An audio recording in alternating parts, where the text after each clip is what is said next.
Rolling camera. Three, two, one. Rolling sound. Can you clap? That works. Who are you? Well, I am Jeremy Haynes. I am actually born and raised in Atlanta by way of East Point, currently out of Tucker, Georgia.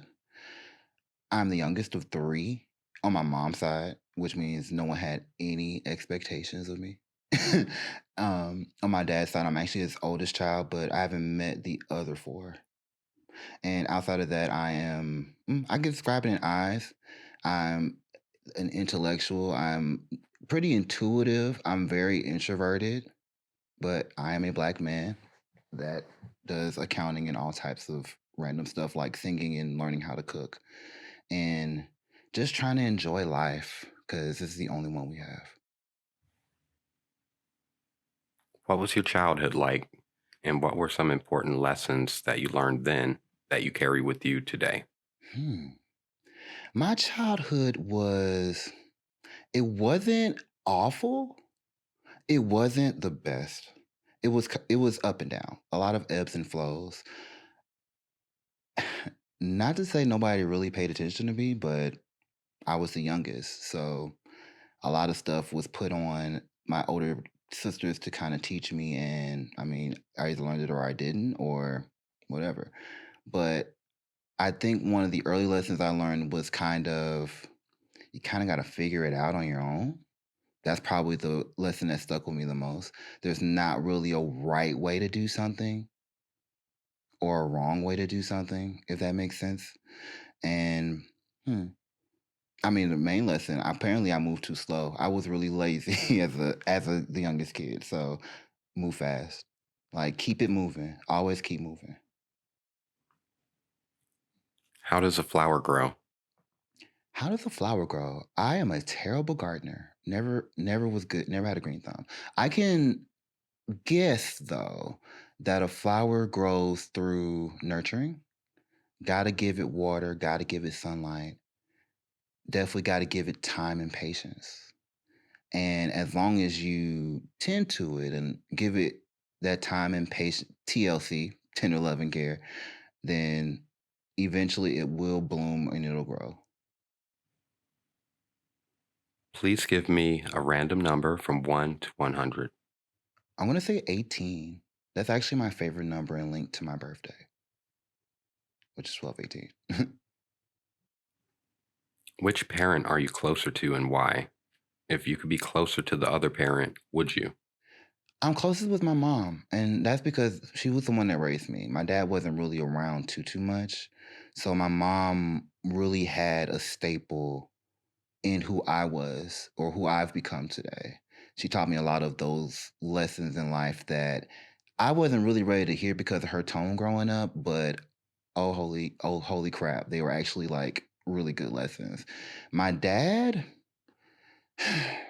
I could mm, mm, I struggle with wanting to be closer to him just because after idolizing him a lot growing up because he wasn't really there, I grew up without him, and I feel like he doesn't really add any value to my life. I feel like a lot of the issues that I had to kind of heal from as far as just like addictions and like different emotional traumas I've dealt with came from him. Not even his side of family, but really from him and just his absence. And I don't know if that's a relationship. I mean, I feel like day by day, like that's something we could take day by day ultimately, but it's not something that I actively look for anymore. Please give me another number from 1 to 100. Hmm. 33, because that's how old I am. What is the craziest thing you've ever done, and would you do it again? The craziest thing I've ever done.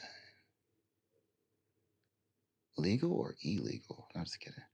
Um, let me think about that. Okay. The craziest thing I really have ever done was I had an a I got arrested.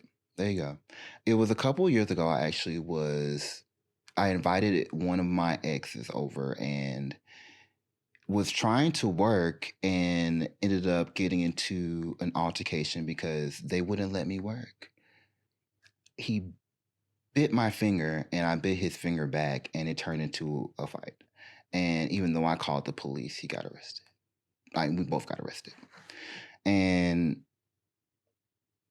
it was it. What would I ever do again? What was the last part of that question? Would you do it again? I wouldn't because that was just me being angry. I think I let my anger get the best of me, anger and fear. And I think because it was a flight or flight situation after dealing with like an abusive type of situation, it was all just driven by just a whole bunch of different forces that shouldn't have been there. I'm a better person from it though. It was a humbling experience, but I wouldn't have handled that like I did ever again. Please give me another number from 1 to 100. I'm gonna say 100, just because it's a nice round number. How would you summarize your life's purpose? My life's purpose is, and it makes me think of my best friend, trying to bring out the best in people, trying to help when I can, and trying to just be an enjoyable person. I think, and I tell this to people, is just that we all kind of got our own stuff going on. And I feel like life can be really kind of shitty, but I think just being around people and conversing with people, you want to be your best person. And I always, even the way I interact with people and like build relationships with people, I build it with the sense that I always want to speak affirmations on people and I always want to be and bring them out and be their best selves. And I just want to enjoy my life. Like I said, I think at the beginning, because it's the only one that you really have. Please give me another number from 1 to 100. Hmm. I'm gonna say 6 because it makes me think of my niece. She is literally, I think cause I don't have kids, I feel like my niece is probably really closer to me than a lot of people realize. She's definitely part of my heart. If you could offer a newborn child only one piece of advice, what would it be, and why did you select that piece of advice? Hmm.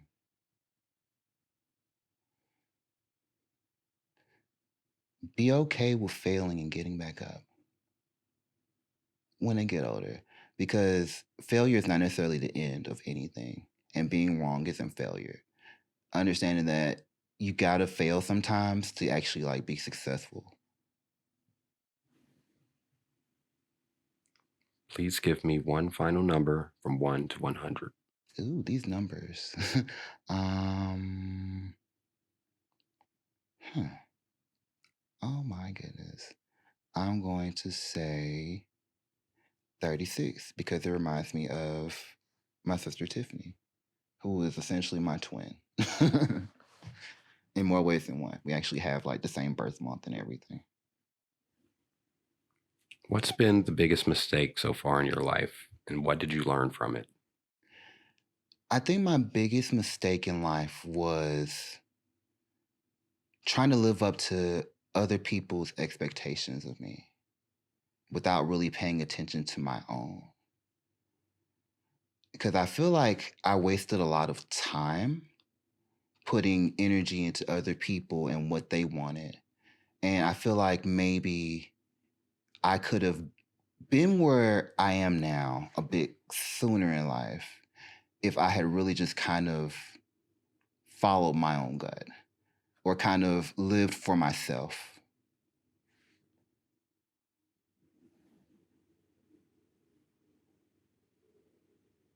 How do you find meaning in your daily experience?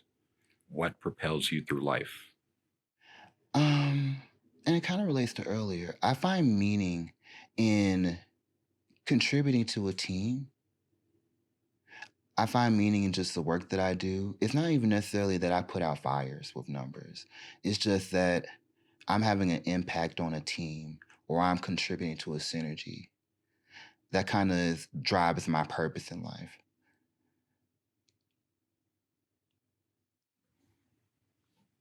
What has the experience of living been like for you to this point? What can people learn from your life? It's been kind of wild. Like, different eras of me have existed. There was the club banger era where I was going to raves and I'm working in retail. There was the not the a little bit more established era when I was just going through a lot of different types of things with relationships in life and didn't really have a path. There was an area where I was really at my lowest and really had to get a wake up call. So, but if anything, what I've learned from my life is that it was always a constant evolving. Don't be afraid of change. Maybe it's a lesson of my life or that people should learn from my life. And don't be afraid to try because, I mean, we're all really trying our best here. And I think that with us trying our best, ooh, hold on. It trailed off. That is bad. Come back. I got it. I believe that we're trying our best, and honestly, that's all we can do. I think we put more perception on other people, what we think other people are doing, and not worried about ourselves. But we're all trying our best. That's pretty much what the gist of that was. So, this is the big question and the reason we're here. Life is fleeting. We never know when it's our time. If these words were the last words ever recorded, what would you say about your life and legacy? That you go for being perseverant. I didn't necessarily do everything in the path that I think we're taught to go, as far as like schooling and jobs and things like that. But it can still happen. And my life, I think, is proof of that. I feel like where I am now is something that I spoke myself into when I was actually probably in high school. I definitely said that if I didn't become an architect, that I was going to be doing numbers somewhere and I was going to get a master's and all of these things. And it may not have happened in the time that they tell us it's going to happen, but it can happen. You just got to keep trying.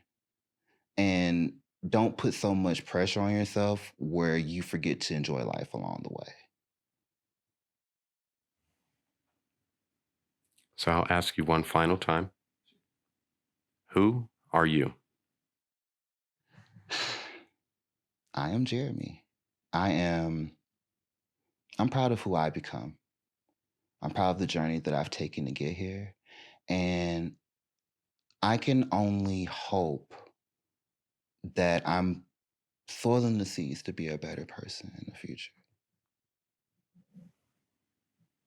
Thank you so much for your time. Thank you. That's a wrap.